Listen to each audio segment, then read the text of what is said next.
5월 12일 월요일 새벽 아침에 우리가 민수기 22장 1절에서 14절 본문을 함께 묵상을 했습니다.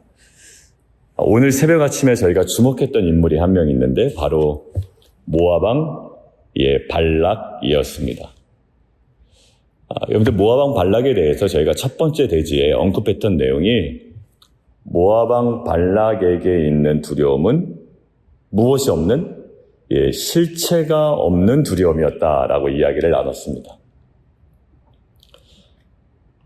근데 오늘 본문에 근거하면 이스라엘 백성이 모압을 공격할 계획이 있었는지 그 여부에 관해서는 오늘 명확하게 드러나지 않거든요. 그래서 아마 그것에 대하여 궁금해하실 분이 계실 것 같다라는 생각에 조금 더 녹음을 하게 되었습니다. 여러분들 신명기 2장 9절에 보면 하나님께서 모세를 통해서 이스라엘 백성에게 이렇게 말씀하십니다.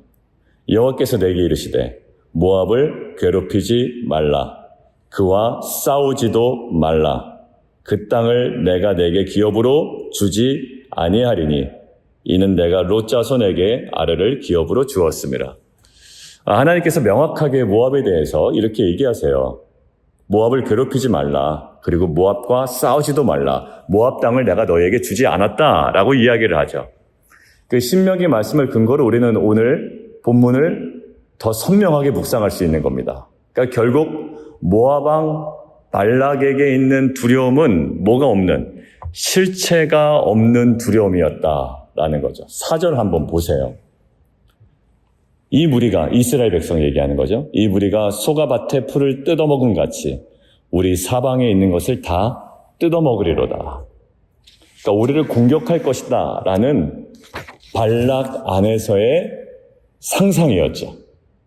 여러분들 실체가 없는 두려움은 사실 우리 내면에서 계속 꼬리에 꼬리를 뭅니다. 이렇게 되지 않을까? 그래서 결국 이렇게 망하지 않을까? 어려워지지 않을까? 힘들어지지 않을까라는 사실 우리 안에 이루어지지 않았고 이루어질 가능성도 없는 부분에 있어서 실체 없는 두려움에 완전히 사로잡혀 있는 저와 여러분의 모습도 일상에서 발견됩니다. 오늘 새벽에 좀 나눴죠. 제 안에 있었던 그 실체 없는 두려움, 그리고 그것이 얼마나 가정 안에 좋지 않은 영향력으로 분위기로 작용을 하는지. 여러분들 두 번째 내지도 나눴고 새벽 영상을 좀 참고하시고요. 근데 오늘 본문에 보면 실체가 없는 두려움 앞에 붙들려 있는 우리가 반드시 서야 되는, 나아가야 되는 자리가 있더라고요. 오늘 8절에 보면 발람이 나옵니다. 발락이 발람에게 사신을 보내서 네가 복을 빚는 자는 복을 받고 저주하는 자는 저주를 받을 거라고 이야기하잖아요. 사실 맞지 않죠. 모든 복과 저주는 하나님께만 있습니다. 그런데 실체 없는 두려움에 갇혀있는 발락이 솔루션도 굉장히 지극히 제한적이고 인본주의적인 거죠. 자기가 안 되는 거예요. 그렇게 될 줄 내가 알미니라. 그런데 발람이요, 끝까지 정말 이런 기조를 유지하는 건 아니지만 오늘 본문에 있어서의 발람에게 있어서 우리가 주목할 만한 내용이 있습니다. 발람이 뭐라고 이야기해요? 8절, 여호와께서 내게 이르시는 대로 너희에게 대답하리라. 그리고 9절, 하나님이 발람에게 임하여 말씀하십니다. 그리고 오늘 뒤에 후반부가 정리가 되어가고 있죠.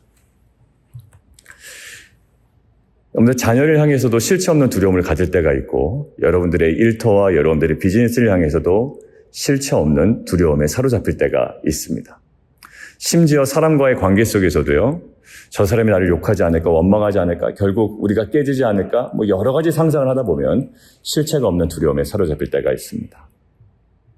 여러분들 제일 안타까운 것은 자녀에 대하여, 특별히 가장 가까운 배우자에 대하여 실체 없는 두려움과 절망에 우리가 붙들려 있을 때인 것 같아요. 그게 얼마나 파괴적인 거냐면 꼬리에 꼬리를 물고 그 두려움을 계속 증폭시키기 때문입니다. 그때 우리가 서야 되는 자리, 오늘 8절과 9절 말씀처럼 하나님의 약속에 서는 겁니다. 그럴 것 같잖아요. 망할 것 같고 안 될 것 같고 절망할 수밖에 없는 결과를 우리가 맞닥뜨릴 것 같잖아요. 근데 그렇지 않아요. 우리 어디 서야 됩니까? 하나님의 약속, 하나님의 언약, 하나님의 말씀 앞에 서야 될 줄 믿습니다. 여러분들 그렇지 않으면 시편 1편처럼 바람에 나는 겨와 같아요. 계속 실체 없는 두려움이 꼬리에 꼬리를 물고 그 두려움은 계속 증폭되고 우리를 정말 바람에 나는 겨와 같은 인생으로 우리를 만들어갈 겁니다. 그런데 시냇가에 심겨놓은 나무, 말씀에 뿌리 내린 이 나무의 견고함, 이 꼿꼿함, 열매 맺음, 이것이 약속과 언약과 말씀에 버티어 서 있는 저와 여러분의 삶의 모습이 되어야 될 줄 믿습니다. 여러분들 실체 없는 두려움인지 다시 한번 점검해 보시고 오늘 하루 살아갈 때 만약에 끊임없는 그 실체 없는 두려움이 나를 붙들고 있다면 다시금 하나님의 정말 그 영원하고 신실하신 약속, 언약, 말씀 앞으로 나아가 거기에 뿌리 내리고 열매 맺는 그리고 다시 큰 기쁨이 회복되는 어제 본문처럼 주일 예배 말씀처럼 말씀에 대한 깨달음으로 큰 기쁨이 회복되는 저와 여러분 되기를 주님의 이름으로 축원드립니다.